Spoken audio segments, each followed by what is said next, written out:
Alright, let's start this motherfucker. Habibi, let's go. Okay, Habibi, go. You always do the intro, man. Yalla. You do the intro. Nah, man, I'm bad with intros, man. I'm shy.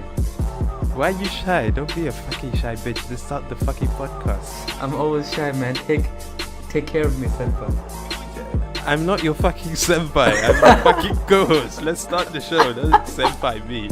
Okay. Alright, go for it. Hello and welcome to the ITK podcast. My name is Dijaji Prime. And this is Kaya. That sexy voice though. Okay. Welcome to another episode of the ITK, episode 5. Welcome back, motherfuckers. Okay, and this week we have a lot to talk about. Some sad news, mostly sad news to be honest. Yeah. But let's start on a bit of a light note. So, Kanye West, Yeezy, the god himself, turned 39 this week on the 8th of June. It was his birthday. How did you celebrate Kanye West's birthday, Kai? Dude, I didn't even know it was his birthday, man. You did not give thanks to the almighty Jesus for blessing us with his amazing music and semi-apocalyptic clothes? Dude, he's been getting blessings on blessings from the Kardashians, man. All of them, especially Kim K, man. Kim K. Would you fuck Kim Kardashian, though? For the purposes of this podcast, I will neither deny nor confirm my love for Kim K. This isn't a deny or accept thing. It's a yes or no question. It's a maybe, man. Depends on time and location. I don't think I could fuck Kim Kardashian, man. You can't handle that shit? She's like a deposit of sperm. She's like a sperm deposit, man. No offense to her. Dude. Like, you just don't want to go against the cock that she's been getting, man. That and like, do you know how many guys like have been in that? You know, like, I'm not calling her. Maybe I am calling her. So I don't know. You're basically calling her a swimming pool or like a cesspool of cum. Okay, that really turns. Any lust I have for her now is gone because you just said that. You go there and it's like a fucking vanilla muffin shit. You see fucking sperm there. Oh god. Moving on to more serious topics. So there was a few car bombings in Baghdad today. Did I say it correctly? Yeah. Mr. Arabian. Baghdad, yeah. Baghdad, yeah. You gotta roll that. Fucking like you want to spit Baghdad. No man, it's like you got a 7-inch cock shoved in there. Okay then, this gargling though. Okay, so there was a couple of car bombings in Baghdad. Yeah, Baghdad. Dude, we can't keep a straight face when you say Baghdad, man. But dude, this is so bad because this is really sad news. Like 22 people died, 70 actually, were injured. It was more than 22. I'm sourcing this from Guardian.com. Apparently, at least 19 civilians died in one bombing, which was in a commercial area of majorly Shia neighborhood. Yeah. And apparently 19 died there and 46 were wounded. And then another dude just rammed a car into an army checkpoint and killed like 12 people. Like, where is the chill, fam? Like, I thought we're in Ramadan. I thought it's like, you know, peace and all the good teachings and, you know, about, you know, starving yourself and everything. Yeah, but people are just out here killing themselves. And it's just pathetic, you know? I mean, it's true, but like, dude, these guys got convinced into getting into a car and then like fucking bombing themselves in the car. Like, I don't think they care about these type of things, like what time of year it is or any of that, man. Like, these guys are like that type of brainwashed, man. But I hate that kind of hypocrisy that they, you know, show because they're all about establishing an Islamic caliphate and they can't abide by the tenets of Islam. It's all an agenda, man. Like, they just use Islam as like, I don't know, like an excuse or something. They bring verses and then they're like, oh, okay, Islam permits to do this, like fight infidels, whatever, whatnot. Nah, dude, it's just for their like fame and for their legacy, whatever. So apparently ISIS has claimed responsibility for the attack, and they apparently, you know, like ISIS likes to target like Shia. Yeah, that's very true. Like Shia targets and the Iraqi army, and I thought we were moving to the point of getting past ISIS. I read somewhere that I think it was it in Syria or in was it Syria or Libya, that they've been making great progress against ISIS and have really been pushing back against this. But you said something earlier which was really interesting and which I found with not just media, but on not just traditional media, but on social media, the coverage of this attack was minimal at best. Like barely anybody is talking about it, and I find it a bit hypocritical because you look at somewhere like Tel Aviv, where 4 people were shot, Yeah. and it's been carried on major news outlets, whereas this is seen as almost being normal, and it's like, you said earlier, like it's a war zone, so why do people have to care? Yeah, I mean, like, I don't know, man. Like, the Middle East just doesn't get enough media coverage. Like, you never see the so-called real news out in the open because they don't want you to show this. Because, like, the main point of Baghdad and all that, like extracting oil for it, like this has been done. So, and the media controls everything. So they don't want to shed light on anything. They don't want like the people currently living in Baghdad to be helped and to be saved. So yeah, nothing much you can do about it, man. Well, so yeah, continuing what I was talking about. So there was a shooting in Tel Aviv, and apparently the shooters were from the West Bank, occupied West Bank, and 4 people I think died, and I think 6 people were injured. I'm sourcing this as well from The Guardian. Yeah. So interestingly enough, so this happened in Tel Aviv, obviously, and Yeah, yeah. 4 people died. A number of people were rushed to the hospital. The Israeli Prime Minister Benjamin Netanyahu was not in Israel. He was in Moscow. And what's interesting is that now Palestinians have been barred from entering Israel for the next 3 days, I think till midnight Sunday. I mean, but uh, I mean, first of all, like, yeah, unfortunate, all this and that, but I don't think this ban will like do much for the Palestinians. Like, I don't think they would want to enter Israel, man. Now, the only time they're allowed to enter is if they have medical or humanitarian cases. But I was tweeting earlier, I think it's very interesting because people are coming out to say like, oh, when Donald Trump said, let's impose a temporary ban on Muslims, there was outrage everywhere. But with this, nobody cares. Like, nobody's even talking about it. So what kind of double standards are we showing, or what kind of world do we live in where this can happen and go largely unnoticed and is not really picked up by the mainstream? But when Donald Trump says something like imposing a temporary ban, it receives so much Flake, uproar. yeah. Yeah. Yeah, yeah, yeah. And this is not like me endorsing Donald Trump. I'm just saying, if we're going to do one thing for one set of people or a group of people, why not do it to everyone? Like, I understand precautions need to be taken, but I don't think blocking Palestinians from entering Israel is the proper solution to that. Or I might be looking at it from a wrong angle. What do you think?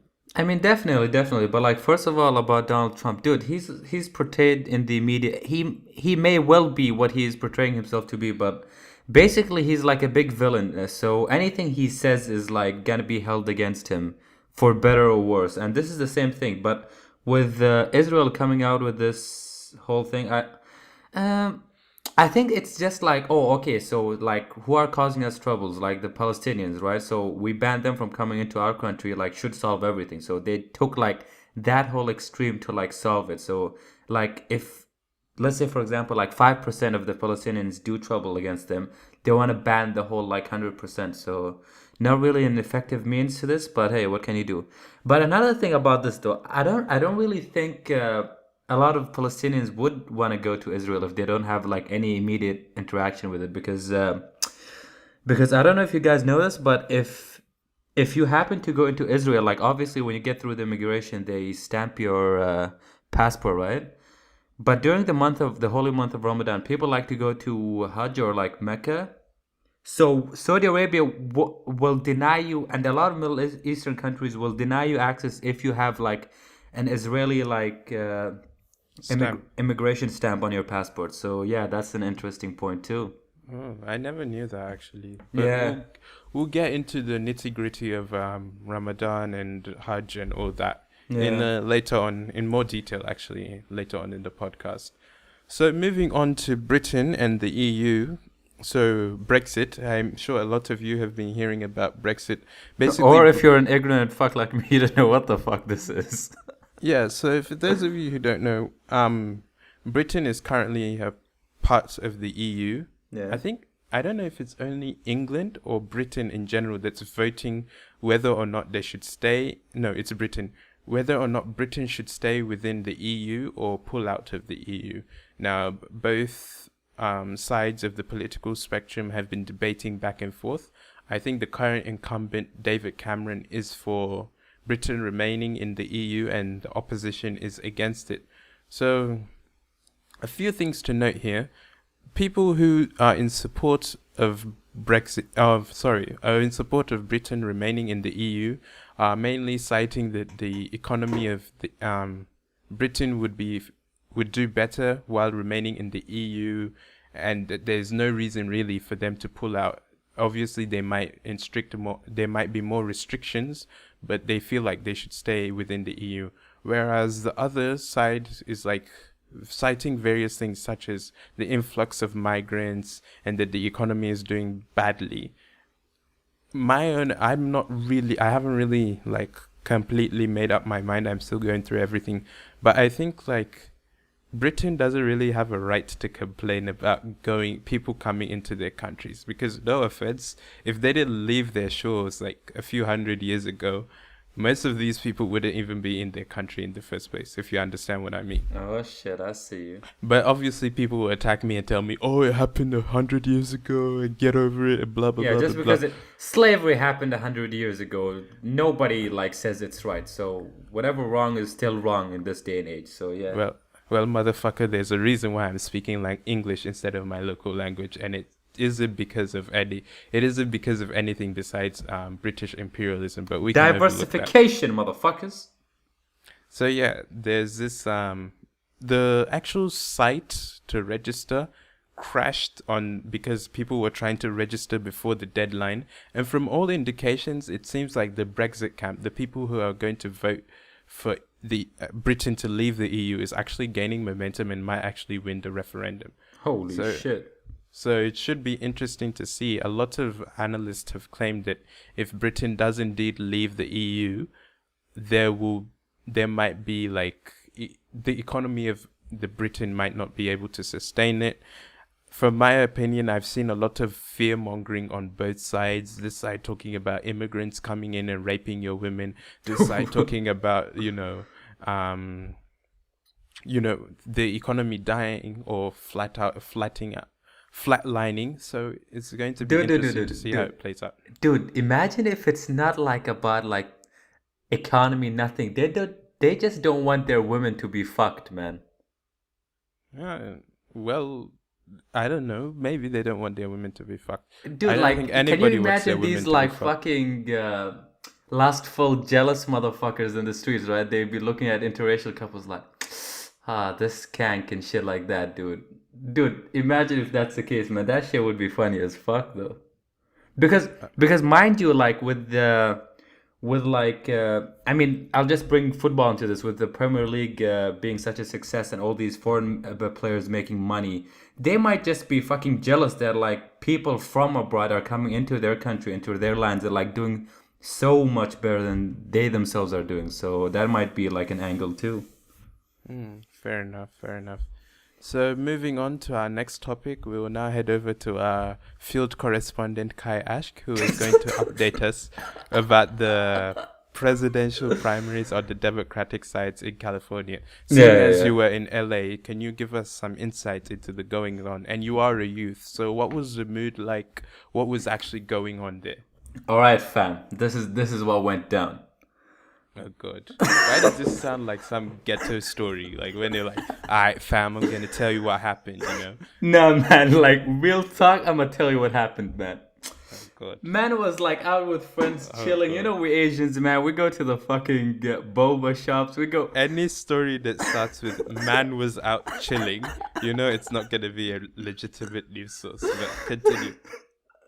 Like, dude, this is zero credibility right here, man. But basically, like, dude, as I'm pretty sure all the adults were like, okay, like, so we have Hillary Clinton and then we have Bernie Sanders. I don't know why nobody wants to fuck with Bernie Sanders, and then all the feminists they don't want to like all the anti-feminists don't want to like hustle with Hillary Clinton. So it's like, fuck, man, who should we vote for? I think at the end of the day, like for the people who want to go vote, it was just like a coin toss, like okay, or if like the Hillary Clinton camp was like, fuck, dude, it's so hard to not say. Hillary, say it, because I'm not gonna say what you said earlier. You say it. It's so hard not to say Hillary Clinton. Oh god. But anyway, fam, it's like, I mean, she was campaigning on the basis that she has a vagina, so why not? I mean, hey, true, man. Oh, I mean, hey, we've been saying this, like, pussy rules the world, so all the power to her, man. Maybe like she's on vintage pussy standards now, but like, fuck, man, I don't even know. But basically, yeah, like if you're taking this from But a would you youthful... fuck Hillary though? No, dude, don't even bring this shit up, man. Anyway, Wait, no, it's a legitimate question. Would you fuck Hillary? depends on amount and time spent fucking. So you would be like the Monica Lewinsky to like, you'd be the equivalent of Monica Lewinsky to her presidency. Dude, you throw a few $100 on my dick, I'm pretty sure it would stand up, man. So And then Hillary be coming out did not have sexual relations with that Arab. hey, dude, like my bazooka can do wonders for that old pussy, man. So Okay. So all the But- MILFs out there and cougars, Mr. Kai Ashkanani is available Oh, for that punani. oh shit. You No, see what I dude. did there? Oh yeah. Oh god, no. But Hit him anyway, with- dude. But anyway, dude, like seriously, the youth did not give a fuck, man. I swear, Are if you we sure? went, dude, I'm rather surprised by this analysis though. But continue because I'm gonna go off on a rant. yeah, you can, man.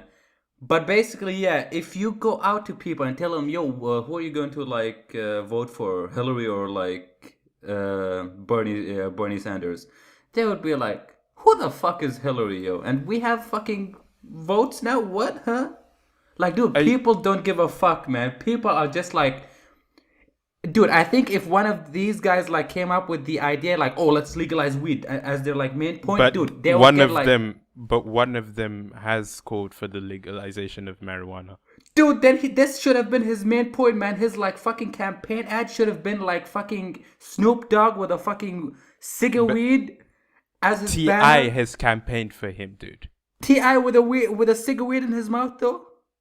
Obviously, he's not gonna, realize that there are white people in America. He's not gonna fucking have a cig weed in his mouth. He's not gonna be blowing a spliff and be like, yo, vote for Bernie Sanders because we gonna smoke weed. Like, come on, calm the Bitch, fuck please, down. you make it sound like if Wiz Khalifa was instead of Ti, he wouldn't be blazing this shit up, man.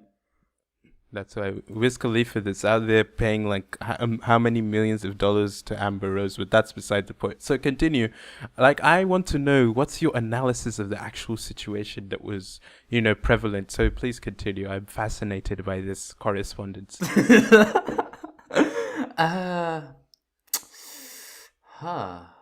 Well, there were polls. There were places for people to go in to vote. There were lines filled with people above 20 something. So, yeah, a lot of people I think didn't go vote who were like under the ages of 20. So that's pretty much what I saw. And their game was weak. Like they should have had like girls in certain types of clothes handing out flyers, and then that would have gotten a lot of attention. This is exactly why people par Bernie Sanders supporters saying that we're all young and we don't know exactly what the fuck we're talking about. I can see why they par us, but continue. Dude, that is very, very effective. If you have a very good looking woman passing out things and be like, yo, you just have to go down for like 1 minute, sign this motherfucker, God. tick this shit out, and then the guys would be like, okay, works then. out. Okay then. So, what else? Is that all? I mean, if do you have anything to ask in particular? I mean, it seems like the people you hung out with, no offense to them, really are like not into politics, which is a shame because politics affects everything we do. Of course, yeah. I was expecting you to actually go out into the field and like talk to people so that we could have content. But since you're Fam, so I was talking about people who were preoccupied with getting that pussy, man. I'm pretty sure voting for like either Hillary Clinton or Bernie Sanders was like the last thing on their mind. So well, fuck to you and fuck to your feelings and your friends. okay, Even though they may be listening to this and I appreciate them, but fuck to them. Anyway, okay then. so let me go on my little rant here. All right, go for it. Is everybody ready? Yep, ramble time. Let's go. All right, let's Gabble, let's gabble ramble. off. So first of all, I think I lost hope for the Bernie Sanders campaign after he lost New York, because I knew like at that point it was all over. It's all over. No cry, no brag. It's all over. But to see the way he was utterly decimated in California was really humbling, because it was like we were his supporters, myself inclusive, were expecting a tight race or him managing to edge out a victory. Now, media outlets, even the day before, were quick to call Hillary Clinton the presumptive nominee. Granted, she did win a vast majority of the states, and she is leading in delegate count, and she did win more votes. What the media has essentially done is to not tamper. What would be a better word? Paint. Fix the entire election from the very beginning to seem like she was winning. Yeah. Now, just a quick understanding, complain about it is, just because you win the largest number of votes, you don't just win outright. You need to accumulate delegates. So in each state, you have a number of delegates, and these delegates essentially represent the number of votes that you've had. So you all in the Democratic primaries, you have pledged delegates, and you have what we call unpledged delegates or super delegates. Now, super delegates are essentially party members who, as the name implies, don't exactly have to vote according to what their state has voted, the way their state has voted. Yeah, so they're unaffected by popularity, basically. Yes, and also B, they don't vote till the convention. Now, currently, Hillary Clinton has about 577 super delegates. What she needs to win, because she hasn't actually reached that number, what she needs to win the Democratic nomination is 2,383. What she has in pledged delegates is 2,203. What she has with, including the 577 super delegates, is 2,780. I know that's a lot of numbers, but basically, the super delegates haven't voted yet, so they don't count. So essentially, she still hasn't won the election. But the media from the beginning included the super delegates, and it made it seem like she had an insurmountable lead ahead of Bernie Sanders. Yeah. Whereas the super delegates, whom Bernie Sanders is trying to flip onto his side to show that essentially he has better favorables than Hillary Clinton. This will probably be the first election where both candidates have such atrocious unfavorables. Both of these candidates, Donald Trump and Hillary Clinton, are hated by the general American public. Bernie Sanders does a lot better. But because of the tilting of the field that not just the Democratic Party, but the media has done, which we'll go into further detail during the course of this podcast. But my problem is the tilting. From day one, they included the super delegates amongst the total delegate count.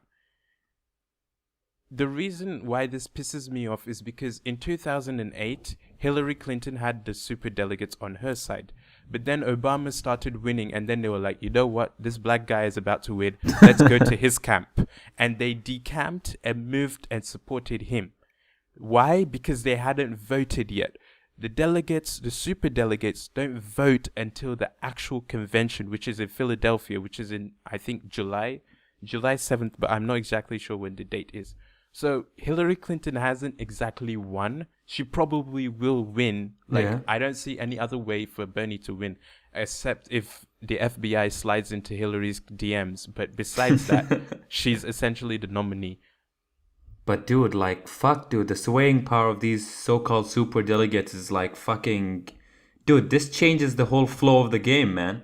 Yeah, because you have to look, the American system, as democratic as it claims to be, is really not that Of democratic. course, because like 577 super delegates, dude, like that's I think a small amount. it's a quarter or some, I've forgotten the exact fraction, but it forms a sizable amount of the total number of delegates. Of course, yeah. And these were put in place in order to prevent candidates such as Bernie Sanders from winning the nomination, because you would prevent like grassroots or people who are outside of the political establishment within the Democratic Party from winning. Wow. So basically, if somebody was like voted by the majority, but like the right minority votes for the other person, that other person would have a bigger chance at winning. Like this is Yeah, so crazy. exactly. So, and people are going about saying Bernie Sanders is preventing history or whatever.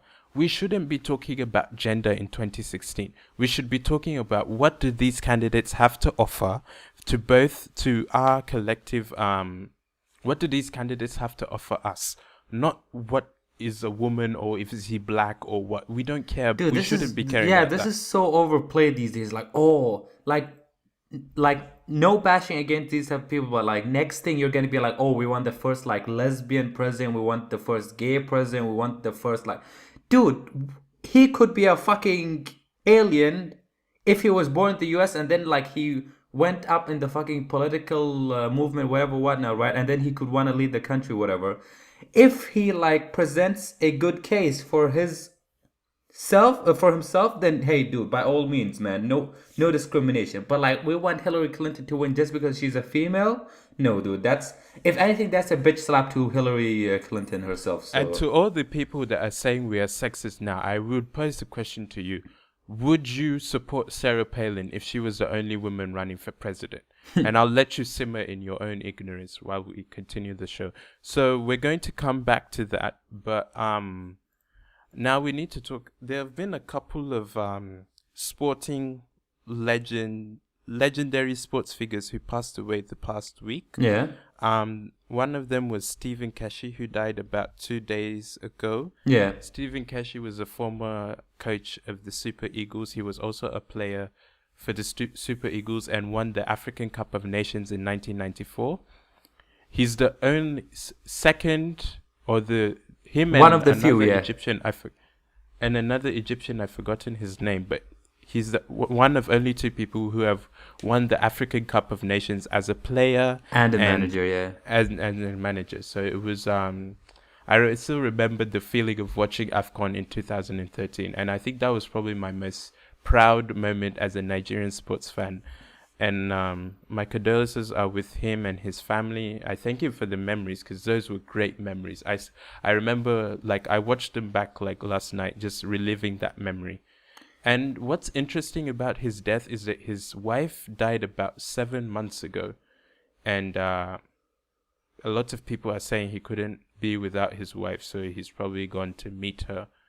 So it's a major loss, not just for Nigerian football, Of for course, of African course. football, Like, I mean, because yeah, he yeah, yeah. coached Togo and he coached Mali, and he's been an international football player. So a great loss for international football. Yeah, a lot of sources are claiming him to be like he's touted to be like the best black African manager like of all time. So yeah, like he was. I mean, he leaves us sadly, but his legacy will forever stay. Yeah. And then moving on to the legend, the enigmatic figure himself. Muhammad Ali, Yeah. the I prettiest think man to ever play boxing. Well, I mean, this is according to him, of course. he's a pretty boxer, man. But what I found interesting about Ali's death was most of the condolences and the remembrance that went on social media wasn't even about his boxing. It was about his activism. It was about his quotes. You know, there were just videos of him protesting the war in Vietnam, Yeah, talking yeah. about being an African American and all sorts of things. And I just really found that interesting, that he was able to not just be a boxer, but to surpass that level as sort of an iconic figure in activism and so on and so forth.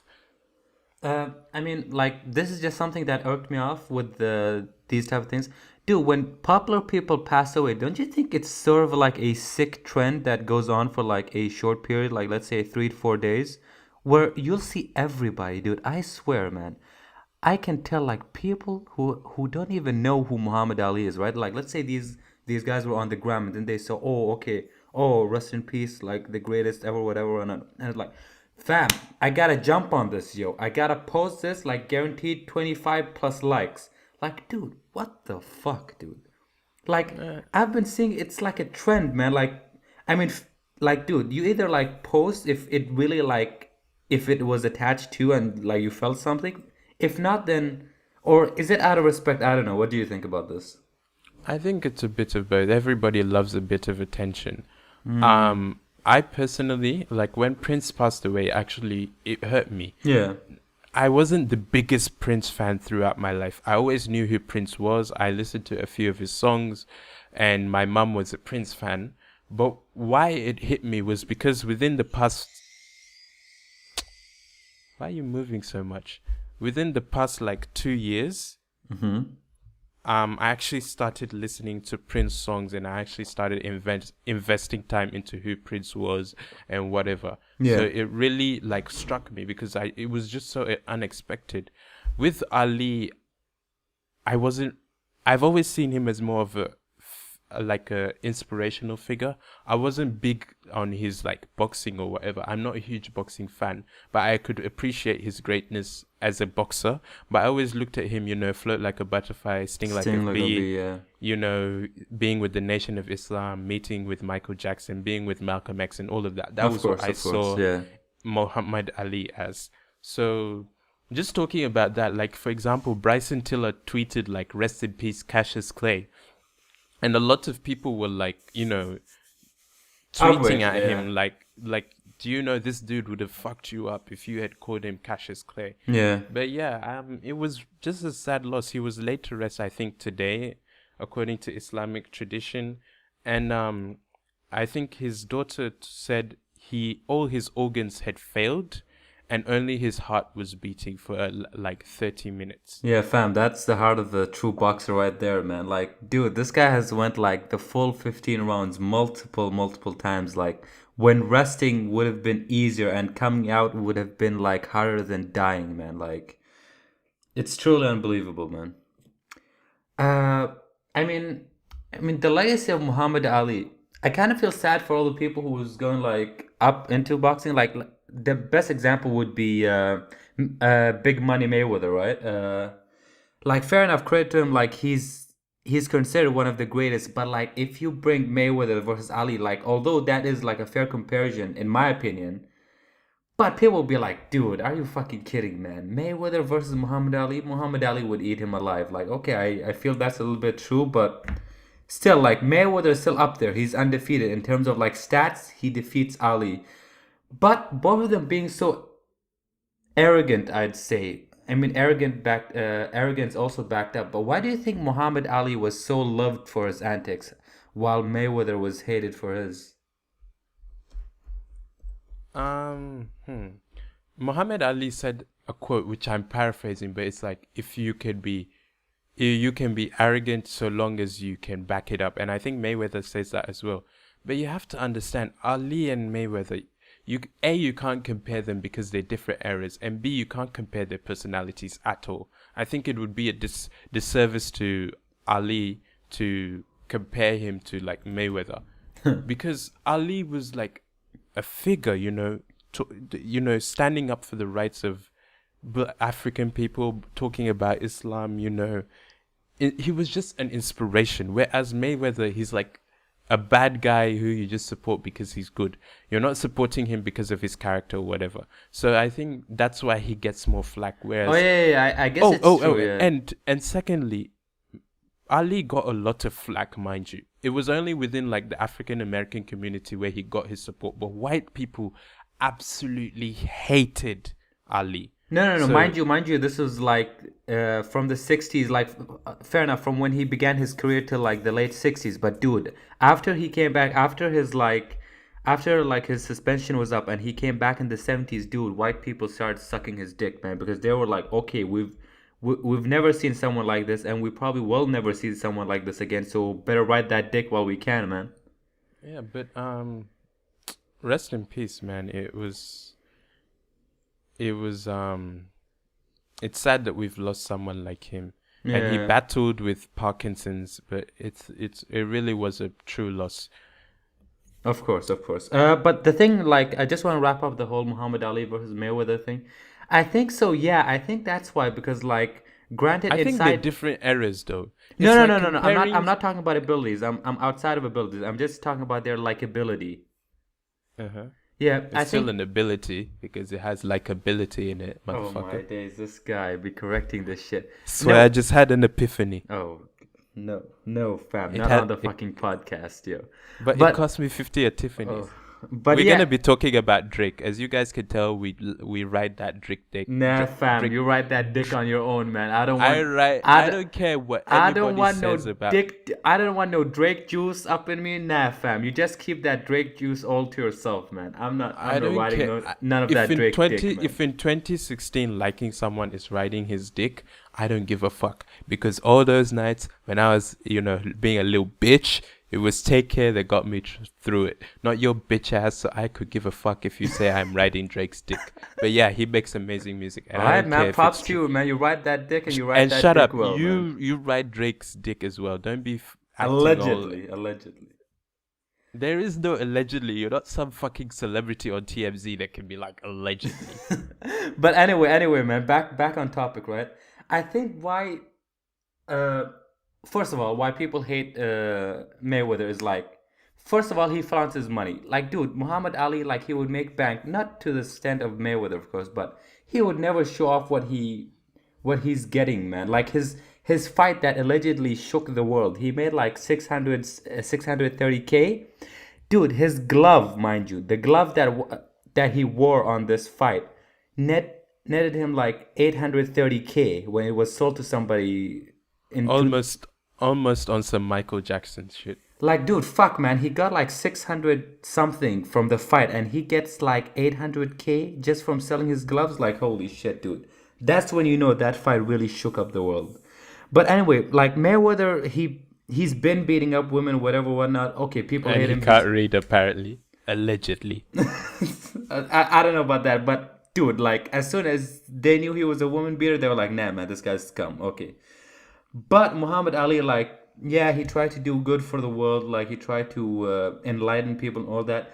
And dude, like, his arrogance was just so charming. Like, his poetry when he would go and like I bash. think it wasn't. I think it was more confidence than arrogance, even though they're very similar concepts. But Of I course, think he of was course. just very confident with his ability and very confident in himself, Yeah, yeah. And that's what a lot of people lack these days. They're not very confident. They're very timid about themselves and shit. Of course, of You course. know? But like, mind you, in the fight that shook up the world when he went up against Sonny Liston, nobody gave him a snowball's chance in hell. Everybody was like, okay, this young man will go into that ring and get dicked so hard.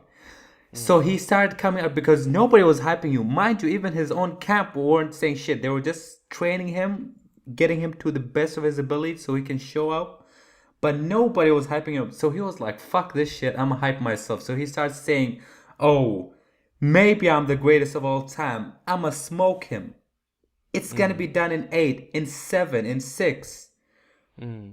So Their after, number. yeah, after the fight, he came out and said, "I must be the greatest of all time." And then, like in like a few years later, he came out and he was like, "I was afraid of him. Like if I didn't put into my mind that I was the best of all time, I wouldn't have made it. Like he would have eaten me alive." Yeah. A lot of quotes actually come from Muhammad Ali, but I think there's a lesson to be learned there. Always have confidence in yourself. If you don't have confidence, if no one has confidence in you, have confidence in yourself and have confidence in the universe or God or Buddha or whatever you believe in. Of course. Have Just confidence feel in you can yourself. do it. Yeah. I don't Because- like when people say things can't happen. Yeah. I've seen way too many stories that tell me that I can do anything I want to do and I'll pursue it when I see the opportunity present itself. Yeah. So But the thing is, like, you have to move within yourself. It's like don't go saying that, oh, okay, things come for those who wait. Like, go out there and then grab those opportunities. And with these Yeah, type yeah. of things, you gotta take like a forward step in these. You can't be like, oh, okay, or like you can't lack confidence, because if you go in not believing in yourself, even if other people believe in you, if it doesn't come from within you, then how can you go through these things? Yeah, Because what you said is true. What yeah, you said is true. People don't know when the opportunity presents itself, and we end up missing on the best things that could happen to us, you of know? course, of course, of course. Yeah, that's why I try as much as possible to take any shot that I see it present itself, man. But Steph Curry with the wrist, boy. oh, dude, Steph Curry got fucked in Game 3, man. Shit went down, but we'll go on that in the sports section later. Um, But yeah, let's bring this like Taylor shit back, right? About his name and the importance of his name. Like, what do you think about that? Sure, he was given the name Cassius Clay from birth, but then after his fight with Sonny Liston, he got into the Nation of Islam, changed it first to Cassius X, but then the leader of the Nation of Islam gave him the holy name Muhammad Ali. So what do you think on I'm that? surprised you actually know all of this, but okay. Um, Enlightenment, motherfucker. I mean, changing your name is your own prerogative. You Of know, you course, be yeah. whatever you want to be. That's why when people piss on Dijaji Prime, it's like you can't understand the meaning it has to me Okay, I personally. see you. That plug-in, yeah. Yeah, go on. But it's like yeah, that plug. Speaking of plugs, follow me on Twitter at Dijaji Prime. That's DJAJIPRIME. Fam. Anyway, Shed the keep it spotlight moving. at the end, motherfucker. Nah, I'm gonna take the spotlight whatever fuck I want. You remember It's what true, we said man. The about ITK taking is our podcast, man. Fuck everybody. exactly, and you said take an opportunity, so I saw an opportunity I and I see took you. it. I see you. Fair play, all right. But Round it's one like to the judgy. my problem, which we'll go into more detail, when we're talking about Islam. Ramadan Kareem to all the Ramadan Kareem, Muslims out there. motherfuckers. Stop your lustful self. Look down when you walk around so you don't see them fine bitches, even though it's hard because apparently everybody's in them booty shorts these days. Goddamn booty short creators. But bless them at the same I time. swear you're just talking about yourself because you're a hoe, but we'll get into that a little Fuck bit. off, Calm fam. down. I've seen some of my like other Muslim brothers. They be keeping their heads down, man. They know what's good. Calm down, Ustaz. We'll get to the sermon later. But yeah. So, my only problem is why is it that when people convert to Islam, they feel the need to take an Arabic name? Like, I understand his thinking behind not taking disowning the name Cassius Clay because it was his true African name, or his true name was stripped from his ancestors, and this is the name of whatever slave owner or whatever European name. Yeah. Of course, yeah. But I'm not talking about Muhammad Ali specifically. Like, him taking that name, that's perfectly fine, and that's what he wants to be called. So why the fuck not call him that? Why would you disrespect him by Yeah, calling that's him that's like Cassius the Clay? end point. Like if he wants to be called Muhammad Ali, like Muhammad Ali aside, if he wants to be called wherever the fuck he wants, like he should be called that. Like I can't have my name like Kai or something else, and then you call me like Dick. Like what the fuck, dude? Like this is my name, motherfucker. But I do call you Put Dick some because respect you on are my a dick. put Oh some yeah, did respect you on know my name, we should motherfucker. start calling Richard Dick from now on, because apparently Dick is short for Richard. Oh, all right, man. Shout out to that dickhead. Okay, I see what you did there. But yeah, I mean, but yeah, that's what he wanted to be called, and we should just respect him. Of course, and yeah. thinking behind, disowning that name. It all makes sense, and I respect that completely. Yeah, because like this I'm coming... just going off of the tangent as to why people, when they convert to Islam, feel the need to change to an Arabic name, or are told to change their name to a more Arabic name. I mean, technically, I don't know where this thing came from, because like from what I know, like if people convert, right, they're not told in a sense to change their name, except if their name, like the only instance where they would have to change their name is if, for example, the name represents something of worship, if that's in the name, or it represents something forbidden in Islam. Otherwise, you're allowed to keep your given name. However, Okay. I think it's because when people start converting, they have that enlightenment mode, or like phase of enlightenment, and they're like, okay, fam, like I got this down. Might as well grab me like a Muslim name so I can fit in with my Muslim brothers. Like, dude, can you imagine these motherfuckers? Like they're sitting like smoking shisha, right? One's like, yo, Abbas. One's like, yo, Ali, and then one's like, yo, Clay. Like, But what? but Islam is meant to be a worldwide religion, and those names are Arabic names, not names of everywhere. So you're saying everybody, because to me that represents a sort of pseudo colonization of whoever becomes a Muslim. No, but like nobody is told to change their name unless like under those two cases. So I don't know. I feel like you are, because I think I remember in Nigeria when they tell you like you have to change your name to a Muslim name. But let's go into Ramadan and Islam and everything in a bit. Just a few seconds. I just want to give a quick shout out to our parents, for bringing us up right and always taking care of dude, us. shout outs to the fam, man. But I hope they never find this podcast, yo. Yeah, I do too, because Dude, half they of the find- shit I say they and find- half of the shit you say, I'll be on a plane back to Nigeria in a minute. Fam, I they know, find this podcast. I don't even want to see them. but I know, like, we don't, or I don't personally always tell them how appreciative I am of their efforts or whatever, but I do appreciate my parents, and I hope everybody does appreciate their parents as with well. with the mom, it's not that much of an issue, but with our dads, like, fuck, dude. I don't know if it's because we're so-called tough men, but it's so hard to go up to our fathers and be like, "Yo, dad, I love you." Like, it's He'll just be like, I love you too, Habibi. Come here, I kiss your face, Habibi. And then But dude, like it's weird, man. Like men would rather give each other like emotion-filled slaps than like say I love you, because that thing, like, dude, like it never comes out straight. Like if like he really feels for you, love you, he says I love you, and then you see one tear rolling. It's never like in white family or something like, son, I love you, and it's chill. Like it's always got to be emotional for like I love you, and then all of a sudden you see I one think- tear rolling down, man. men are always emotional with their woman. They're not emotional with their guy friends. They're not emotional with Yeah, their, because, dude, at least from the societies I've grown up in, and I've yeah. grown up in quite a few. Of course. So at least from that, I'd say men are mostly more emotional, and I speak myself personally as well. We're mostly emotional with the women we're with, women we're comfortable with, because the way society perceives it is that men are supposed to be tough and secure and all that shit, and then women are the more emotional ones.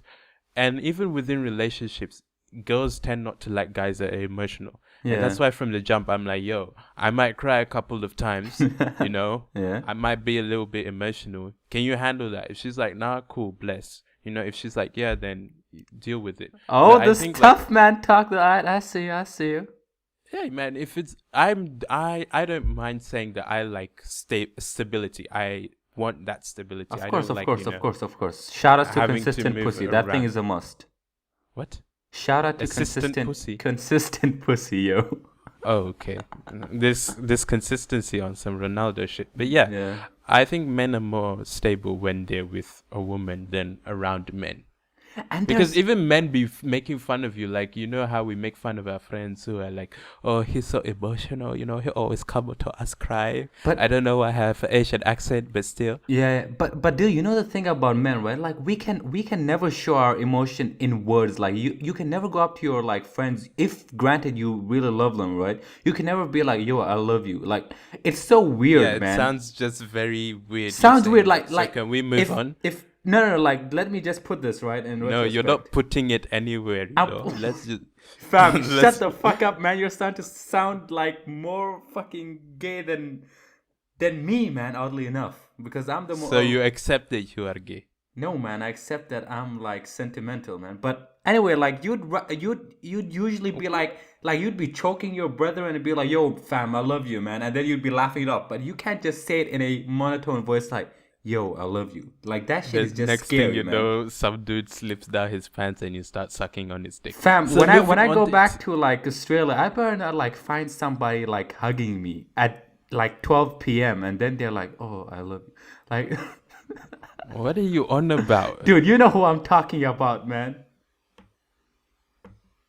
Anyway, let us move on to holy things since we are in the holy month. Yeah. So, Ramadan, our resident ustaz and scholar of the Institute of Islamic is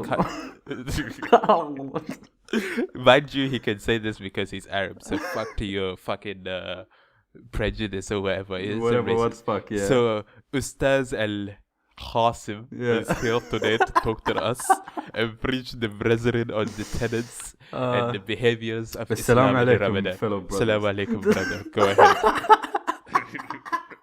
Why are we not serious, man? Dude, we can't be serious, man. Okay, assalamu alaikum, brother. Peace be Alaikum upon you. salam, brother. What Peace be teachings do you upon have for us? No, but on a level. Dude, you so know how retarded it is? Like, I gave the reply in Arabic and then I gave the reply in English again. It's like, motherfucker, what are you saying, man? Yeah. So yeah, we're in the month of Ramadan. Yeah, so of those course. of you Time to who wash the are, sins away, yeah. Stop your I- lustful nature, yeah. I'm gonna jump out the window and say I don't agree with that, but it is a tenet of Islam, so we're gonna Of talk course, about yeah. it. So Of course. Ramadan, what's the significance of Ramadan? What are you meant to do? And all the nitty gritty about it, and we might go a little bit into Islam as well. Yeah, of course. Basically, Ramadan is like Basically, you it's don't like- get pussy in Ramadan.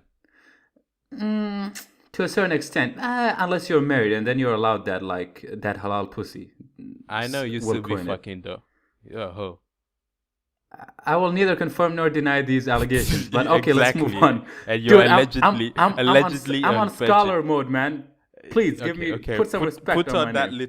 put that little hat on your head and then wear that the tasbih and Oh, there's gonna be a hat on my head, alright. But anyway, yeah. What? Basically, Ramadan is to Muslims what Chinese New Year is to Chinese people. Like Ramadan is the What the fuck? beginning. No, it's like Don't the you beginning. mean Eid? No. Ramadan.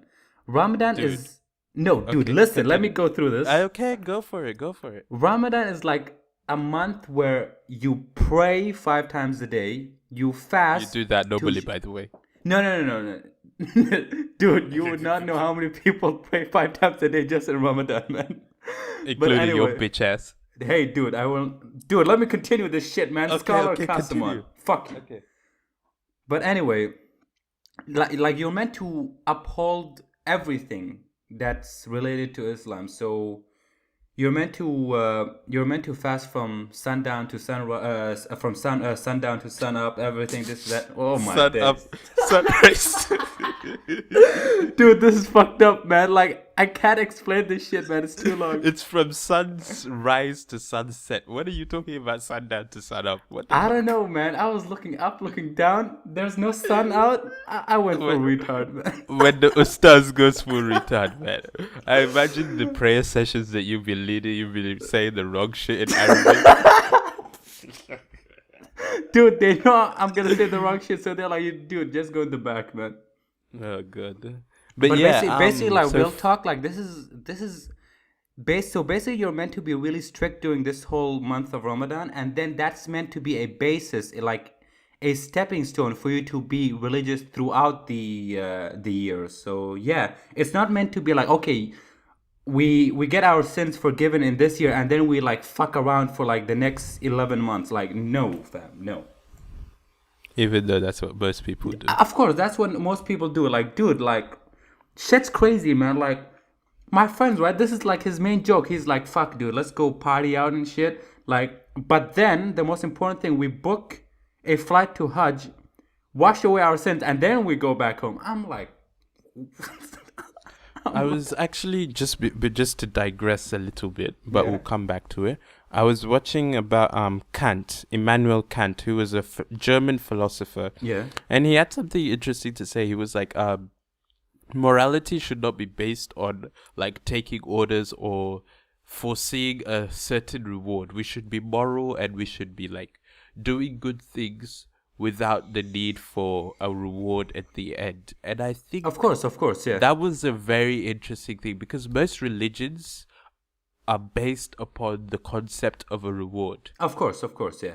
So we'll get into that. But basically, as you said, Ramadan is a month in which it's the month in which the Quran was revealed to the Prophet Muhammad, peace be upon him. Yeah, peace be upon him.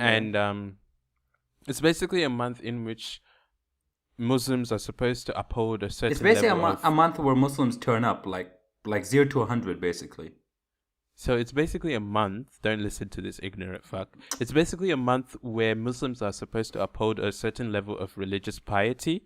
So fasting, The main reason you fast, I guess, is so that you feel the way the less privileged people Yeah, of feel. course, yeah. You don't eat, you don't drink, you don't smoke, you don't eat at all. And you don't No drink engage actually, yeah. no drinking, and you do not engage in sexual intercourse. During the So fasting moments, yeah. during the fasting time from Yeah. sunrise to sunset, and you're supposed to break your fast with a number of food items. I think the highest is supposed to be a date, Yeah. and the second is water. Yeah. And at the end of Ramadan, you have this thing called Eid, which is a celebration. Now that's where It's- people show out, man. That's when they they basically get all their sins from the month of Ramadan into one day. Yeah, and basically it's a day where it's sort of reliving the tradition of Abraham when he was told to kill his son and then he killed a ram. So oh wait, that's the big Eid. Sorry, small Eid is just like a celebration and a prayer. And within Ramadan, you also have like 10 days called, do you mind saying it since you're Arab? Yeah, عشر الأواخر. No, Laylatul. Yeah, عشرة الأواخر, ليلة القدر. It's basically Yeah. Don't go full like specific. Not everybody knows what the fuck is Ashra. But basically, it's like the last 10 days of Ramadan where, like, supposedly the Quran was dropped on this certain day. Like some hot mixtape, man. Bam, no. May God forgive me, but God was like, I'm gonna drop this fire for you, quite literally. Fam, we And then should he we gave should it- name this podcast some legit shit. Like, we should name this some shit that ISIS can actually search up, man. No, we don't. Dude. Are you crazy? Dude, I do imagine- not want to be burned in a cage, okay? Dude, I don't imagine know- ISIS starts listening to this like section, and then they're like, "Oh, okay, new orders." Like, we start saying shit, and then Dude, they reference dude, Kai Ash, and then they Dude, hear let's your not ass. put Kai. Let's not put this type of shit into the universe, okay? I actually want to do shit in my life besides being burned in a fucking cage. So yeah, that was where God revealed the Quran to the Prophet Muhammad, peace be upon him, and nothing was the same ever since. So talking about Ramadan, what does Ramadan symbolize, or what's the significance of Ramadan in your life, Kai? I mean, it's kind of hard when you're studying abroad to get the whole feeling of Ramadan because generally the family comes together. I mean, this generally happens, but like you would have more meals with the family, so it's a good time to be honest, and it gives you a practice to like appreciate the things you have when you're hungry or when you're thirsty, and then you can empathize with people or like you can understand where they're coming from, where they're less fortunate than you, and it's just good vibes all around, man. And then when it's like time to break your fast, it's like a fucking feast all day, every day, fam. So do you think it's worth actually fasting if you're going to eat a lot at the end of it? No. If people come, this is the thing I hate about Ramadan. It's like it puts pressure on you. People are like, "Yo, fam, like I heard you Muslims are like going to Ramadan, like you gotta shed a lot of pounds, man. You gotta get cut." I'm like, dude. There's this thing called suhoor, right? Basically, it's the time before we fast again for the next morning. We eat and then we sleep like we're some sort of bears about to hibernate, man. Like shit, we eat like thousands of calories and then we go to sleep immediately after to enable us to have energy for the next day. So this ruins everything. Like as soon as you eat like certain amount of calories and then you sleep, it all gets changed into fat, man. Like no diet. Ramadan does not equate to diet time, man. So from what I've observed, and I'm not coming from any standpoint of religious piety or whatever, I don't really believe I'm the most religiously, minded. Not religiously minded. I think about God all the time. I think about doing the right thing, but not necessarily in the frame of religion. I just feel like humans are supposed to do good things.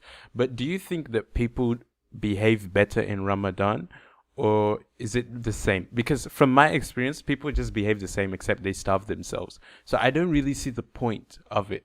And I feel like making it compulsory also takes away from that certain je ne sais quoi. I don't know how I'm going to articulate this, but it takes away from that purity because it's like you're sort of forced to do it. And it's not like you're actually willing or doing this on your own. You're actually just being like forced or Yeah, you're feeling being like, forced into because you this. feel Yeah, like there's a reward at the end and of you're course, not of doing course, it of out of course, the goodness of your heart. So of what do you course. think? Do you think people do this and become better, or is it the same thing and they're just forced? I mean, I can see all three. I can see people who don't do this, and then like, okay, that's up to them. And I can see people who do this and they're forced. And then I see like the highest level of people who do this and they understand fully like the benefits of this and they're wholly willing to do this. So they themselves want to like follow this command. But yeah, that's really interesting because first of all, like regardless of your religion, if you don't fully like follow this religion and you want to be in this, like you're just considered, I mean, you're just putting on a show, to be honest, because the first thing in any religion is you have to be willing to uphold this type of religious status or whatever, whatnot, right? Because when you're praying, when you're like remembering God, it's you and God, fam. Like ain't no lies in that communication. You're not gonna like throw God a curveball and he's not gonna see through you. So if you're like, oh, if you're showing to others like, oh, I'm a holy man, I'm religious, this, that, and the third, and then in your mind, oh, okay, I'm gonna get rack money, like I'm gonna do this, God's gonna give me blessings on blessings, and then I can go do this and that in my endeavors. No, fam, like God's gonna see like you're just bullshitting, man. If in my mind, okay, I'm gonna pray 5 times a day, and then tomorrow I'm gonna get like this certain amount of money because I prayed, like I'm fucking entitled to this. No, it doesn't work that way, man. This is why I'm Uh, thinking like, oh, I'm a Muslim and this, but I'm so like unfortunate, like God doesn't look out for me, dude. If you're corrupted, like, nobody's gonna be willing to listen to your prayers, man. it's interesting that you brought prayer up into this. So within Ramadan, you're supposed to pray a lot. Of course, yeah, Normally, you're meant to pray 5 times a day. You're meant yeah, to actually keep that with you. Apparently, if you don't pray 5 times a day, like something about in your grave, how you pray is what will visit you. So your daily prayers will visit you in your grave, and yeah. you're meant to like be praying to remember God. But it's interesting you brought prayer. For me personally, I think God is like some genius, female video game like architect or something. I feel like, Yeah. and it sounds a bit dumb, but I'll explain it. I don't think the concept of God being I don't even think God is anything like a human. No, no, But no, no. if Yeah. it were to be anything like either male or female, I think it would be a woman. Mm-hmm. And I don't think God literally is sat there like, okay, so this dude prayed to me about wanting an Xbox, or this dude wants to be president. I think it's a system. Yeah. I think the way the world is configured is like one master code. And I don't know if it's through maths or it's through science. And it's funny. It might sound funny, It's but through that's just the some way. algorithms, yeah. Yeah, I think there's some algorithm. And I Some think X find Y shit. Einstein was trying to like, figure this shit out and trying to tap into the mind of God. But I think God doesn't just sit down and is like taking your prayers. I think what you do in life comes back to you, and you are faced with certain challenges. How you go about those challenges is what defines your path to success or your path to failure. I feel like it's, when you're in a video game, those video games that you can choose what you do, right? And they're like, press X to do this, or press X to do, or press A to do that. I think that's what life is. So you choose to do this, you choose to be a piece of shit, and you might be doing good, and then eventually some bad shit happens to you, and then you fall off, or you might be the best person, and when that challenge comes up to you, and you take one route or you take the other route, and that's how life goes for you. Of course, But yeah. for us to say that God is sat there listening to our prayers or whatever, I don't think God even has that time, because I feel like us humans, we're very selfish. Like, what about all the thousands of galaxies around us and the different planets? What if there's a possibility of us not being the only intelligent creatures? But this is the other thing though. It's like thinking about this itself. You brought time into this. Like you can't forget. Like time might not even be something to God. Like you say He doesn't have the time for this, but time might No, not be no, an obstacle. not like literal time. I mean, like, God might not even, because one of my friends always says God might not even care about us. That's one possibility. Yeah. And my problem with religious people, I have a problem with religious people and I have a problem with atheists. Religious people don't like being challenged. They don't like having their notions or concepts being challenged. While I can understand it, it's a bit pathetic, because if you are confident in what you believe in, no matter how much I challenge you, it won't affect you.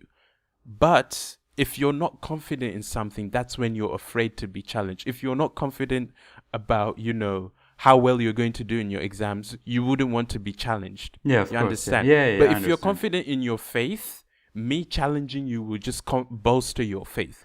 If you're not, it will change your mind. So Yeah. that's my problem with religious people. They never want to have the conversation and actually see things differently and understand a new thing.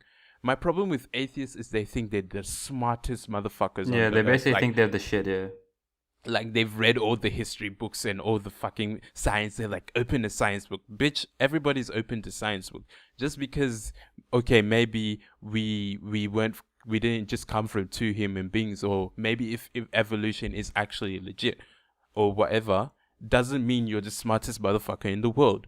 Because scientists, Einstein himself believes that God exists, maybe not the biblical God, but he certainly did believe that something created the A universe higher and there being, is a yeah, code. basically. And there is a code, which I believe. I don't think God is just sat there reading, listening to prayers, and he wants us to worship him or praise him.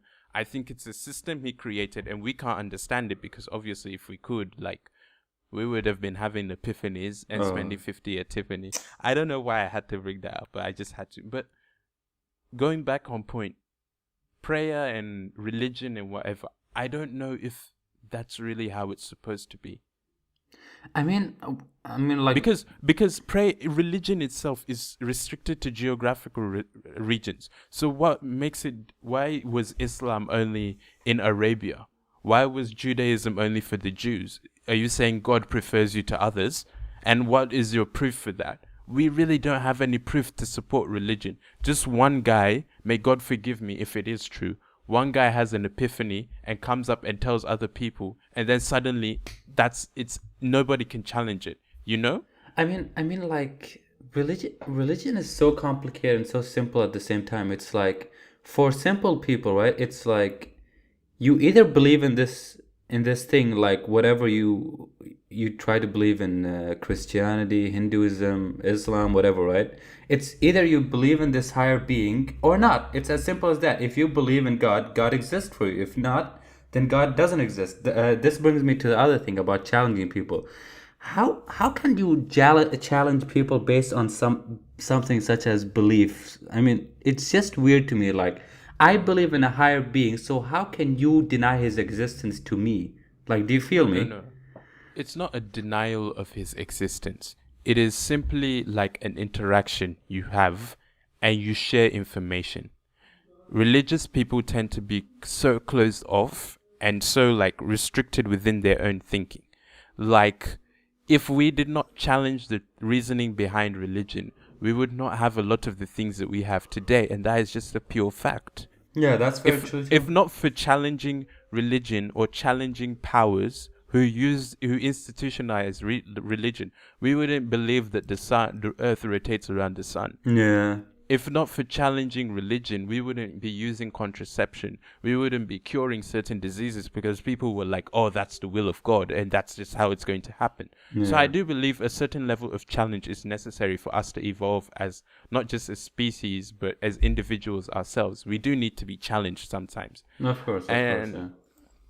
But that's just my thinking. I think that, it's not just you have to be Muslim or you have to be Christian or you have to be this. Because Hinduism is the oldest known religion, if I'm not mistaken. Mm-hmm. And every other religion afterwards seems to be like a copy of it.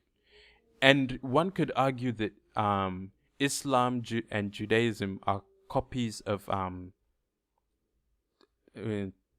mean, in essence, that was the first book that came out, wasn't it? No. Which the Torah, yeah. No. Akhenaten in the pharaoh, one of the pharaohs of Egypt, actually proclaimed that there was only one God. That was the first time that monotheism was actually brought into the limelight, long before Abrahamic religions. So one could claim that Akhenaten was the founder of modern monotheistic religions. I see. Hinduism was around like 4,000 years ago, if not earlier, and it's the oldest documented religion. And then there are a lot of religions that are born out of that region, and then you have African religions. So what makes you so sure that your religion, which is confined to someone from your geographical location, is the actual legit religion, you know? And why can't I just believe in everything and be a good human being without having to be in a religion, and I'm still gonna go to hell? Like, that never made sense to me. Christians will say you have to accept Jesus Christ to go to heaven. Muslims will be like, you have to be with Muhammad, if not you're going to hell. Like, why is there a reward at the end of it? Can't we just be good people? And if we want to believe in whatever religions we want to believe in, like in Nigeria, somebody got their head chopped off because they were having a religious argument. Another got his head chopped off because they were selling alcohol. Like, these are ludicrous things we do for religion, you know? Yeah. I mean, this is yeah. No, go on.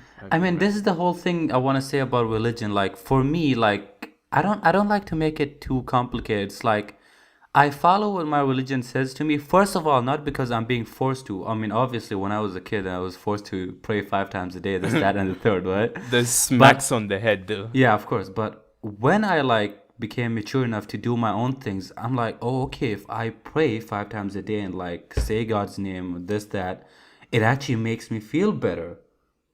It actually makes me feel better. It puts like that spring in my step, and then I can try to go out and do things. I can try to go out and like be a good being, stay a virgin. Yeah, sure.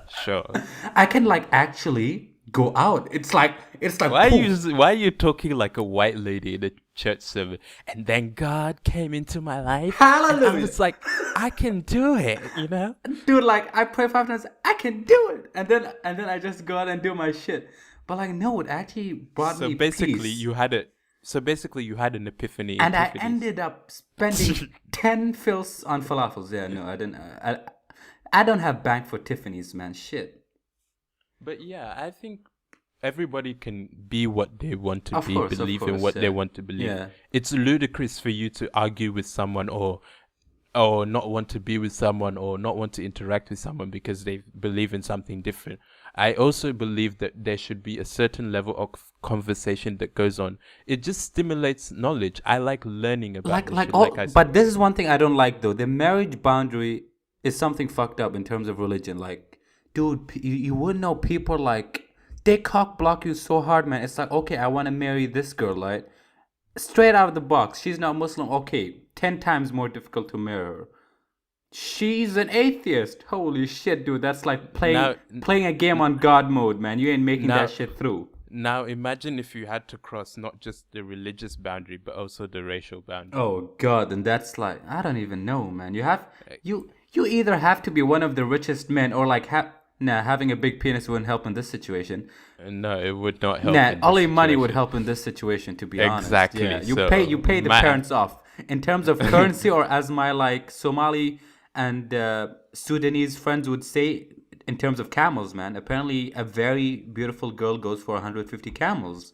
Speaking of Somalis, shout out to all the beautiful Somali women out there. Shout out to all the Indian girls who want like 10 cows for their bride feast. Shout out to the beautiful Indian women out there. Even though Indians hate black people, but I still love Indians. Yeah, I love shout out everybody. to the curry they make. Even though we don't like it to smell like curry down there, but okay. Okay, that's like you're going too far. Last thing you want to do is like go down on an Indian chick and have a glass of water on hand, boys. Okay. So yeah, I think like, you know, if it's not, do you have anything more to say on Ramadan?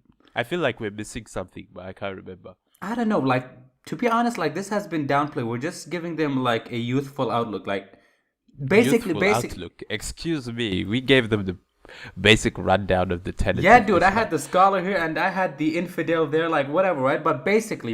You are the infidel, motherfucker. Whatever, man. I never said I was a scholar, so you assumed that yourself. Basically, you're going Ramadan Ramadan is a stepping stone. You should be a good human being throughout the year. And no matter what religion, you should just do good because the goodness comes from within you. So yeah. Legitimate, legitimate. So yeah, that's a little bit about Ramadan and Islam. If you have any questions, please be sure to leave a comment, and we'll be sure to, you know, Enlighten you. respond to them in the next whatever, in the next episode, or if we can respond to you immediately, we will. All right, dude, So, wait. Before we go into the nitty gritty of like politics in terms of like the candidates, whatever, right? uh-huh. Throughout the years, oh fuck, this would actually be for our female listeners.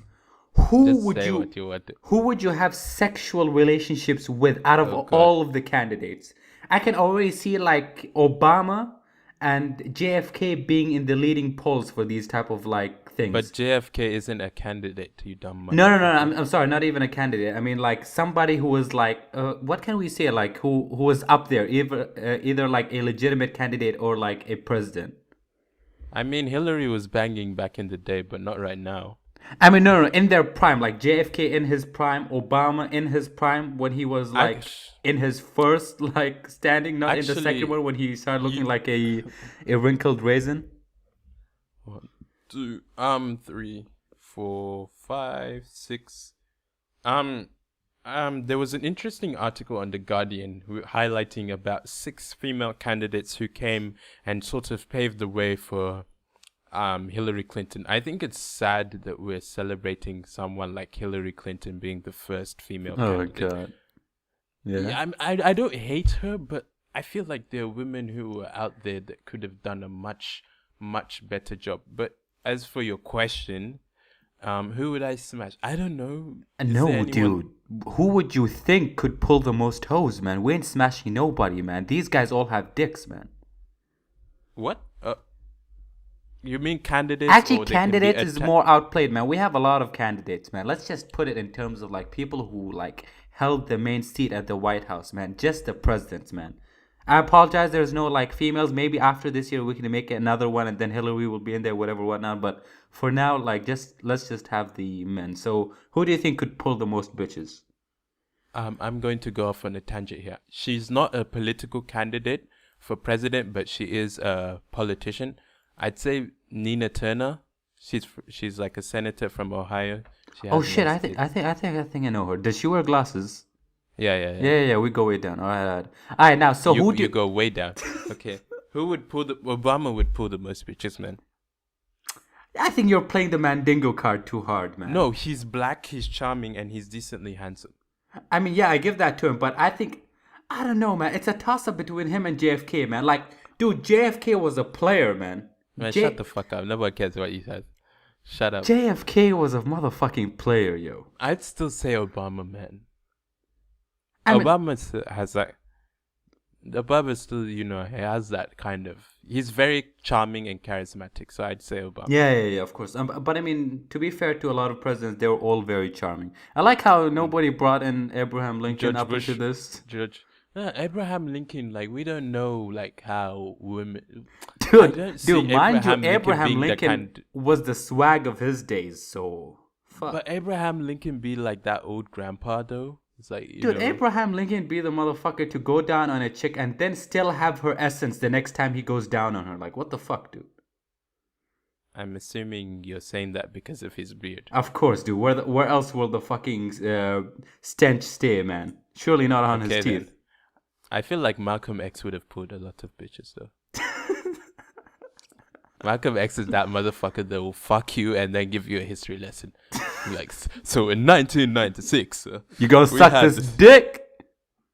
so What? I think women like that when you give them that good penis and then you give them a good teaching afterwards. Yeah, man. Like the good penis giving is so underplayed these days, man. Like, I think we talk about penis too much, to be honest. I mean, dude, that's what we have, man. Like, we talk about penis and our penis giving abilities. We ain't talking about our dick receiving abilities, man. because don't worry, it won't be as unbalanced in the coming weeks. Little foreshadowing this here. foreshadowing though. But But yeah, dude. Like, I don't like how people bash you, but like, dude, you talk about dick too much. Like, motherfucker, that's what I have, and that's what I'm good at giving, man. I'm not gonna talk about pussy. I mean, I like that shit, but I don't I have like how last week you were a virgin and now you're good at giving dick. allegedly, dude. People hype it, You so can't you I've can't been in go the hype. behind allegedly after you say that's what I'm good at, motherfucker. Dude, I never said I smashed, man. I'm just saying. Man, shut the fuck up. I I feel want to I talk. feel I'm good at like giving dick. To guys or girls? Oh. I'm not even gonna respond to that. That was a low blow. Anyway, go How's for a it. Yeah, you low want to give blow? what? I just want to talk briefly about opinions and responding to opinions. So opinions on like social media or putting your shit out there and expectations. So me personally, we do this podcast, right? And we're putting it out. And every time I upload a podcast, I'm always waiting for like people to comment shit about the podcast because that's your opinion, Yeah, There are of going to course, be of people course. that like it and there are going to be people that don't like it. So I won't tell you how to react to whatever I say. That's just what I feel and that's what I'm going to say. But I don't like when people put shit out on social media, whether on Twitter or on the podcast or in a video, and then they claim not to care. Like, I don't care what people are saying about me, or I don't care what you replied to my tweet. Like, come on. You want that attention. That's why you're putting it out there in the first place. I mean, surely, So why are dude, you yeah. claiming not to care when people respond to it? I just don't like that. Like, just be honest. Like, okay, it might piss you off. Just ignore it. But don't tell me you don't care. Dude, people like playing this game, man. I don't know if this is mostly girls, but even guys do this shit these days. It's like you do this thing and then you give them attention. They're like, oh, ew, why are you giving me that attention? Like, bitch, you crave this attention. Come on. Don't play that game. It's like, oh, okay, I'm putting this shit, and then people like, I mean, it's traction. Like, you can't say, I mean, mind you, it might be like good constructive criticism or like they're just talking shit, but hey, at least they're voicing their opinion. So you can't like put this up there and then deny people their opinions. Like, I'm pretty sure you have went on somebody's thing and like bashed them or like complimented them. You gave your opinion. You can't deny other people their opinion on you now. You have the ability to not accept their opinion, but you don't have the ability to deny them of their opinion. Something, some piece of advice that I feel is very important. Don't tell people how to react when you provoke them. Of course, yeah. If you provoke me, don't tell me, oh, you overreacted. Bitch, I will react however the fuck I want to react. And if I provoke you and you react, I will apologize. I will apologize or try to make it better. But I won't tell you how to react. You can't predict how people will react to certain things. We're all different, so just don't tell people how they should react to things. So did you see that picture of the three black teenagers? Or was it doing the rounds? What was it on about? I don't know whether you live in a fucking cave. Dude, I don't know, man. I don't like searching the interwebs, man. I like to go. Nobody cares about you, but it's not like I'm talking about. This was trending on like social media, but apparently, if you Google three black teenagers, you get mugshots. But if you Google like three white teenagers, you get like all these, happy white people smiling. And there was a lot of outrage on social media about this. Oh, wait. Is this about the. Dude, I don't know how the fuck people came up with this shit, yo. It's I like. think Google is coming under fire because apparently it seems like they're messing with their algorithms. Even Is it? a story that came out yesterday about how when you Google shit about Hillary Clinton, it never shows you the negative clip things. comes When out. you're searching. Okay then. When you're typing things, the recommendations, nothing negative about Hillary Clinton pops up, but on other search sites it does pop up.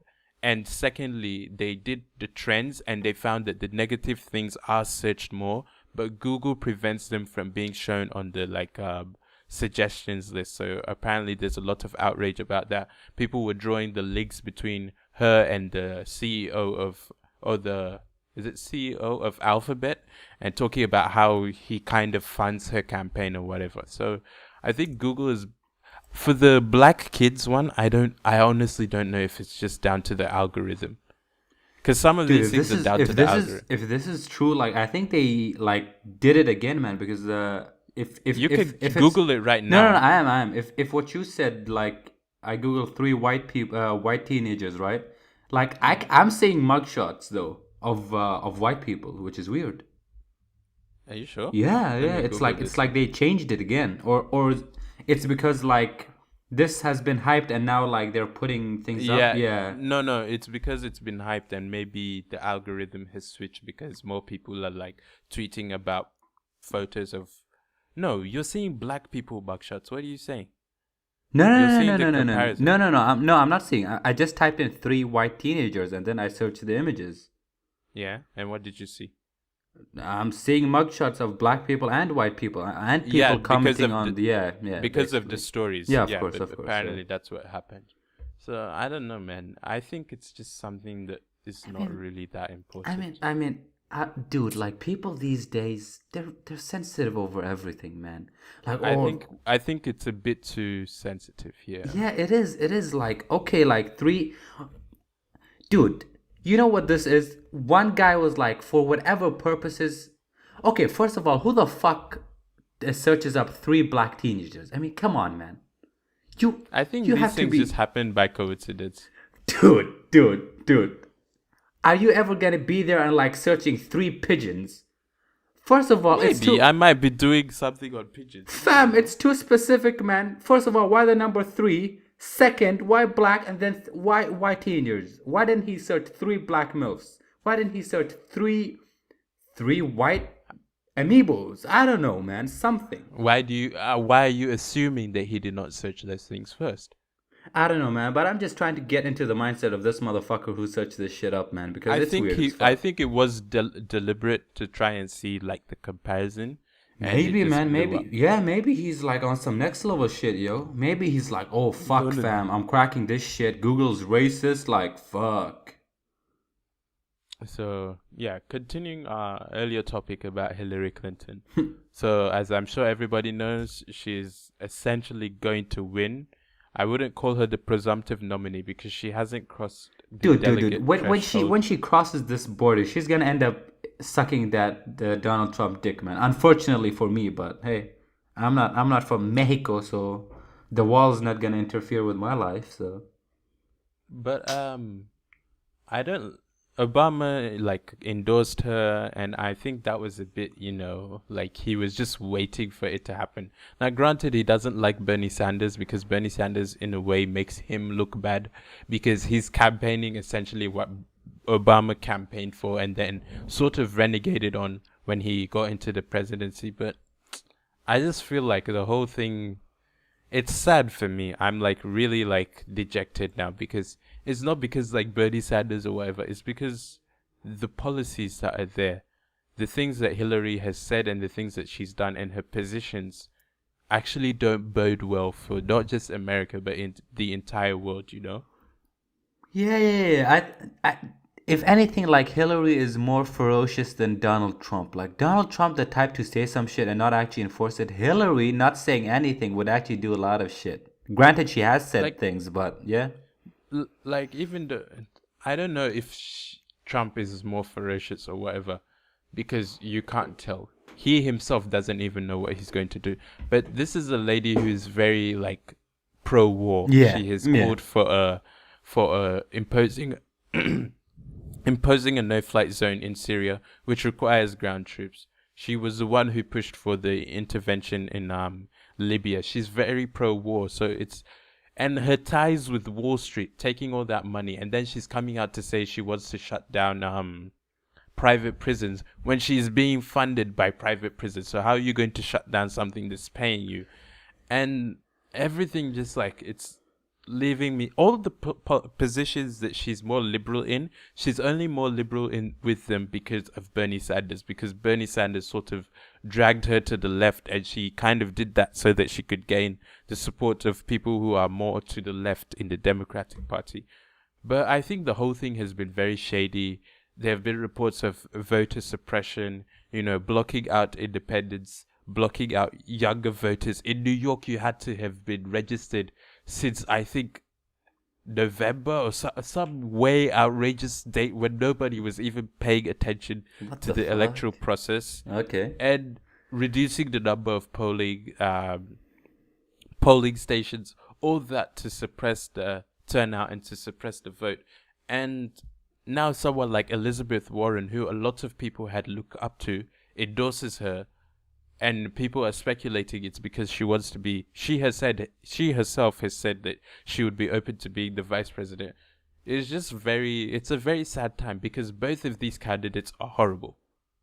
I mean, yeah, that's very true. That's the sad thing. That's why people are like depressed in America, man. It's like, fuck, man.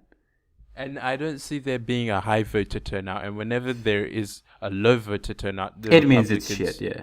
Because the Republicans will win. And a lot of people might be wondering why is that.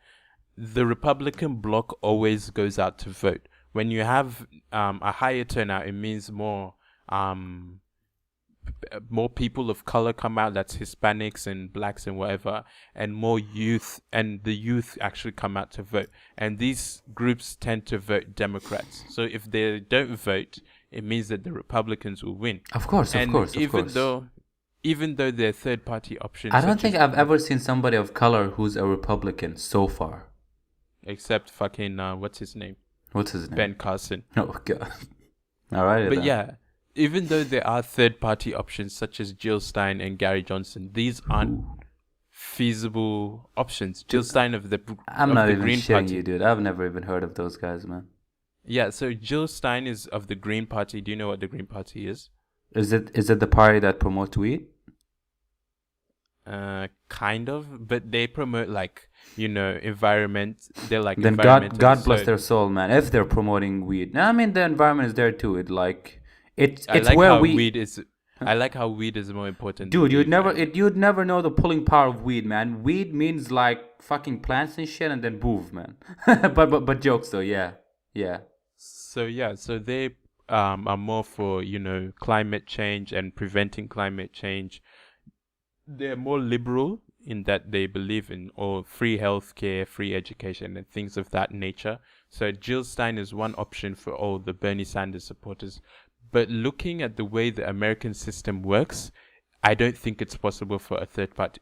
Well, not that I don't think it's not possible for a third party candidate to win. Of course. Even though there are two, Jill Stein on the Green Party and is it Gary Johnson? I think on the Libertarian Party.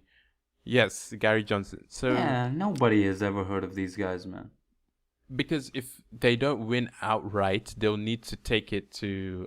If they don't win outright, not just the votes, but also the electoral college. If they don't win a majority, it'll have to go to the Senate, and the Senate is Democrat or Republican, and there's no way they can win. So it's just sad. We're going to have to deal with either Trump or Hillary, and we don't know which one is better. You don't know which one is the lesser of two evils, man. And even when you have a lesser of two evils, it's still evil. Of course, yeah.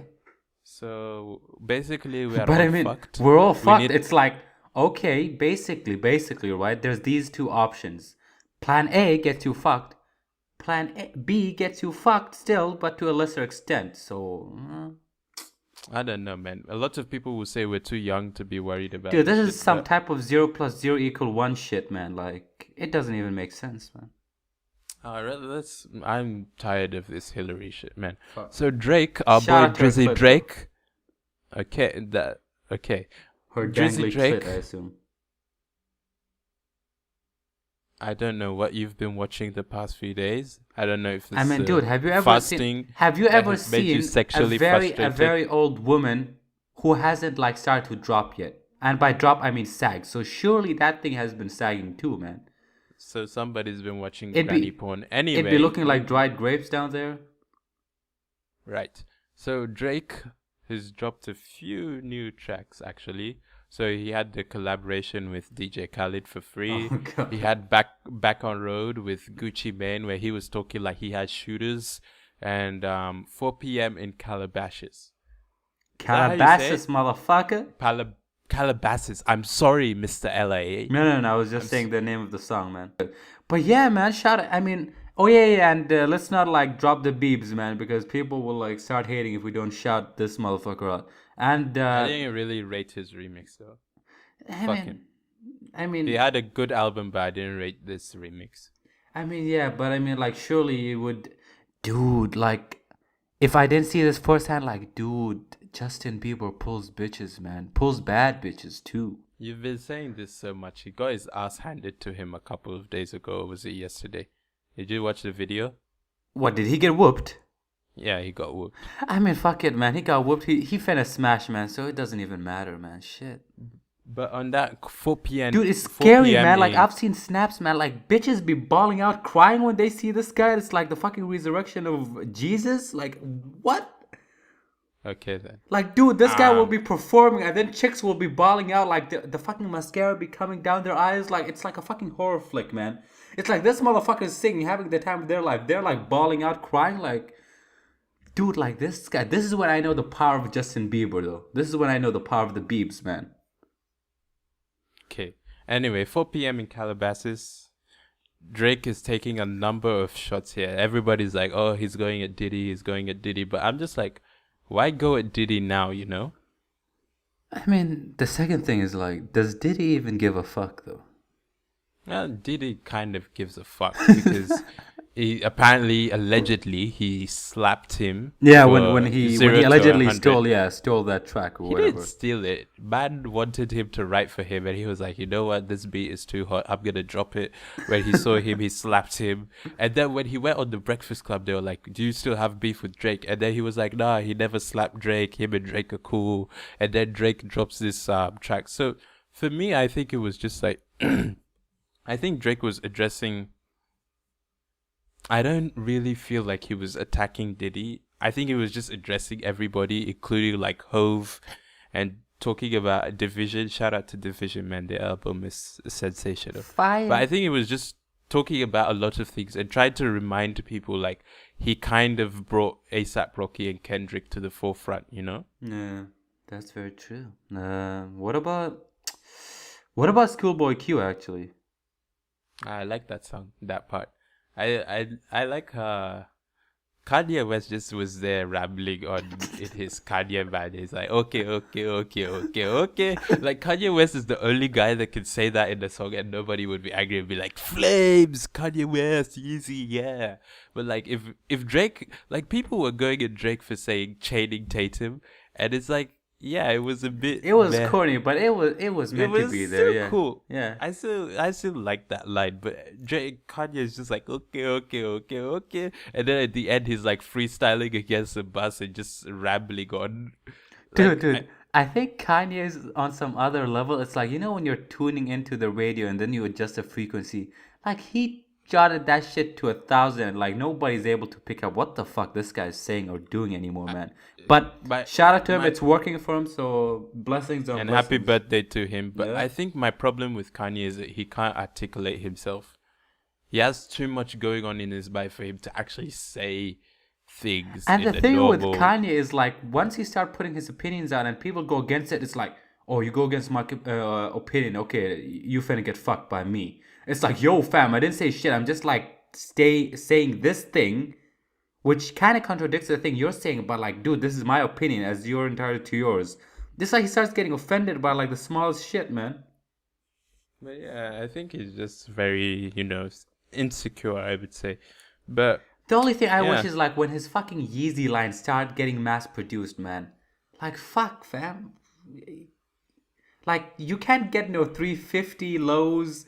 Like, he's fuck. doing. I wanna get the 750s that are dropping it like very, very soon just for the resale game, fam. Do you know how much You that shit- realize once that happens, the value of the Yeezys. No, will I know, drop. I know, but like, but as soon as people know that, they're gonna sell it. But I don't know, man. He was like, I moved on to Adidas, and now they're gonna like start mass I producing like the that way you shit. said Adidas. Yeah, Adidas. I know. Adidas, motherfuckers. But basically, yeah, like he was like, nah, fam, everybody's gonna buy it. It's gonna be retail forever, motherfucker. The 350s drop next week. It's sold. It's getting resold for like 1,000 plus. What the fuck I don't know are you if saying? he's being hypocritical or he still has not attained that level where he's able to mass produce it.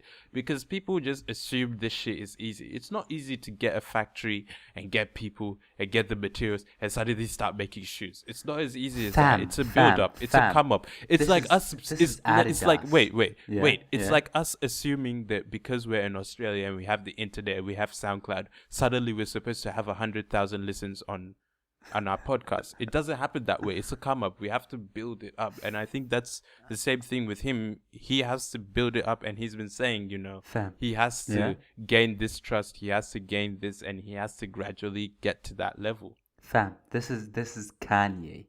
Like, You realize they don't respect him as a fashion. They tell him you're a rapper. You realize that's what he's been ranting on about. Fam, the fact that they don't respect him. I think Adidas got something on the down low with Kanye, man. They're like, yo, dude, your shit fire.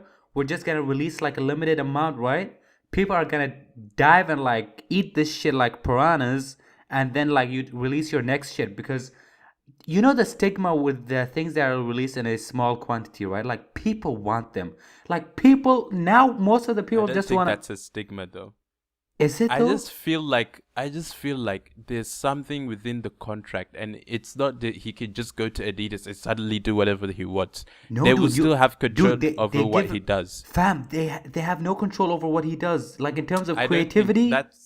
In terms of creativity, obviously, but in terms of how he releases it, the pricing and all of that, he doesn't have the liberty to control that. I know, obviously, Adidas wants to make but this is what I'm going off of though. He came out and said, "No, I'm gonna like release shit tons. It's gonna be on retail. Like the resale game is over, whatever, whatnot." And then like it didn't happen. So I don't know who to blame, Adidas or like But he came out later in like last year, or was it earlier? Yeah, last year. He said it's a gradual process. He's still working it out. He doesn't have complete autonomy over the pricing. Right. He still has to work it out with Adidas, and it's a partnership that he has to build with them. All right, dude. Like, do we have any more things to say? I think we're done for today. Dude, let's just talk. Seeing as we have like a few minutes, let's just talk about this whole thing about fashion. Dude, what is this whole shit we've been up to, man? Like, okay. A lot of people fuck with the Kanye sneakers. Like, okay, this is just an example of Kanye. We'll talk further, right? But dude, the Yeezys, the clothes, like, who the fuck finna put the Yeezys? Have you seen the Yeezys? The Yeezy line? The clothes. Yeah. A lot of people are saying that it's an attempt to make rich people wear poor people's clothes, which I could see. But I just think like he's in a different mindset, and if that's what he sees and that's what he thinks is fashionable, then more power to him. People will still buy it though. Fam, at the end of the day, everybody that mocks him, people will still buy it. No, people will still buy it. Not the Yeezy, fam, bro. People will still buy it. Fam, guarantee. Shit 1,000 plus, man. USD. People will still buy it. It's not meant for us yet. That is true. That's what people don't understand. That doesn't fashion mean... lines. Fashion lines aren't meant for us. No fashion designer, Prada or Louis Vuitton, whatever. Excuse my ignorance, but Louis Vuitton isn't making bags or things or all of that for the fashion lines in Milan for the common people. Yeah, they're making it for the people who have that kind of that are on that circle. Yeah. They're making it for them, and then eventually, when those things like kind of fade out, then they get released to the general public. So he's still making money off of that, even though people clown him for being in debt or whatever. But dude, like, yeah. Mind you, I don't like the clothes. I like the shoes, but I don't like the clothes. Dude, let's just get ahead of the game, man. Go to your local supermarket, grab like really colorful trash can bags. You know those fucking plastic bags, yeah. Just grab those and then like poke holes for like your head, your arms, and then we finna rock the Yeezys out, man. Well, you know me, I don't really rock with that fashion shit. I'm gonna wear my hoodie, wear my fucking drop crotch pants, dude, whatever shit I want to wear. But one last thing that really irks me though, dude, all these guys that like ball out on shit and then feel like they're entitled to pussy, right? Dude, these guys need to get bitch slapped, man. I see guys rolling around like, I know these shirts like Givenchy, whatever, okay, like his whole kit is like few $1,000s, right? And he feels like he's entitled to pussy. While you can see this guy like shops at like fucking H&M for that $10 shirt and he's pulling that hot bitch out. Like, dude, just because you spent money on your whole kit, on your swag, whatever, it doesn't mean you're entitled to that pussy, man. You still gotta go, you still gotta hustle, you still gotta pay for that pussy. Where does this sense of entitlement come from, man? I'm just baffled. My ambition, and if you want, you can think I'm arrogant. Yeah. But my ambition is to make that amount of money where Bill Gates is at, where Mark Zuckerberg is at. Oh, Do you see how shit. those dudes dress? They don't give two fucks about no This is fashion. the thing I've line. realized. A lot of my friends, They just yeah. dress normal, chill the fuck out because they know they have the bank to buy whatever the fuck they want to buy. So that's the level I'm at, whereby my name shows you how much money I have, not by the clothes I wear. This is That's true, what I'm dude. aiming Like for. one of my friends, like he's very well off, right? He's from China. He's like, dude, you see these guys with like you'll see one old man like in normal clothes, right? Doing something like cleaning his Ferrari's windows and shit, and people, we're gonna think, okay, this guy's cleaning this shit, right? And then all of a sudden, this motherfucker pops out the switch and then opens that shit. This is his whip, man. People are like dumbfounded by this shit. Like, dude, just because you wear good shit doesn't mean you're rich or it means you're poor. I just want to be like, you don't see Warren Buffett like posting pics for the gram. If he's posting it, or if Mark Zuckerberg is posting a picture on Facebook, it's making him money. He's not just posting it to boast or be like showing off to people. He's posting it to make money, and that's my ambition in life. Not to like post things to impress people. Like, I need that money because I have plans and shit. So I don't need anything like any sort of validation from anybody at this point. Of course. Because social media is just like everybody wants to be validated by people they don't really care about. Even though I might sound hypocritical because I'm doing a podcast which I'm putting on a platform. But that's different because I want to educate people and I want to make people laugh at the same time. Of course, that's my own drive for this. But for dressing or fashion or Instagram or whatever, I don't have time for that, to be honest. Of course. More important things to worry about. Of course. All right. So, any closing notes? Anything we want to like shed light upon? Just that we're on iTunes now. We're on SoundCloud. We're on YouTube. We're on those major platforms. So You might as well plug your YouTube username. No need for just type the ITK podcast and the playlist will come out. You know, we upload every week. Yeah. Same time. Yeah. It's whether Saturday, you like us or not, we're like consistent motherfuckers. So assuming you send me the audio on time. All right. Yeah, it's Saturday for everywhere else in the world and Friday for America, right? Yeah. Yeah. Friday for America, Saturday for everywhere else in the world. Yeah. And yeah, so SoundCloud, iTunes, Facebook, the ITK podcast. If you feel like following me on Twitter, follow me on Twitter at DJAjiPrime, DJAJIPRIME. We're trying to get Kai to get on social media and eventually he will have his own Twitter account. Yeah. And yeah, hopefully. It was a pleasure talking to your bitch ass about random things. I think listeners will just be confused about the we talked about politics, women, we talked about religion, we talked about everything. One last note though, you will always find some sort of explicit sexual dirty shit on this podcast because we're two lustful horny motherfuckers. We're two nice lustful motherfuckers. Hey dude, speak for yourself. Dude, I'm just outgoing with my lustfulness, man. I'm proud to say I'm a lustful motherfucker. A controlled lustful motherfucker, mind you. I have one person to hold me down and that's all I need. Oh, this one I'm person. not like your bitch. This one person. I'm not like your bitch. I swear, dude. I see some side bitches. You know that shit's going out. Man. You know me too well to be. I'm like a loyal motherfucker. I don't have time for side bitches. I see. I don't even think I have game for side bitches, to be honest. You'd be surprised, man. I'm even surprised she likes me. I'm like, are you sure? Like, you're not gonna wake up tomorrow and be like, you don't love me anymore. Like, are you sure? We good. Dude, we good. Okay. You're the type of motherfucker to have this shit on writing. She says, "Oh, I don't like you no more." Hey, no.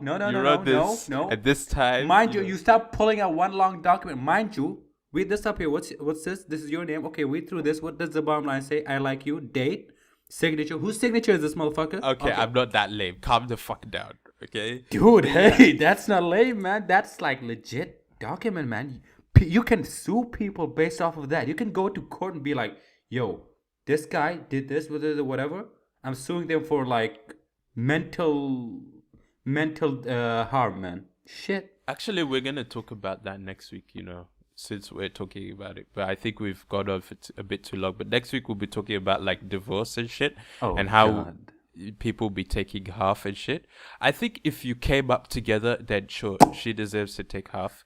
But if she like met you and you're like 60, you're like a billionaire or something, Dude. and then she just comes in for a year, Dude, she I'm doesn't gonna deserve go half. off on polygamy, man. I'm gonna go off. It's gonna be hashtag polygamy. 4 wives for the win. Whatever the fuck, yo. Okay, then 4 wives, split the money 4 ways, and you end up with nothing. 4 wives, 7 days a week, 3 rest days, boys. 3 rest days. So you're kind of saying like all the women's are your slaves. Hey, This let's just is shut slavery, this off for now. ladies and gentlemen. All right, ladies and gentlemen, man, this it's has been been a the pleasure ITK, talking to you, bitch. yeah. This has been Kai and The Judge Prime. all right, and peace out, The Yin everyone. Yang Gang. Oh god. All right, everybody. See you next week. Love you all. Bye bye.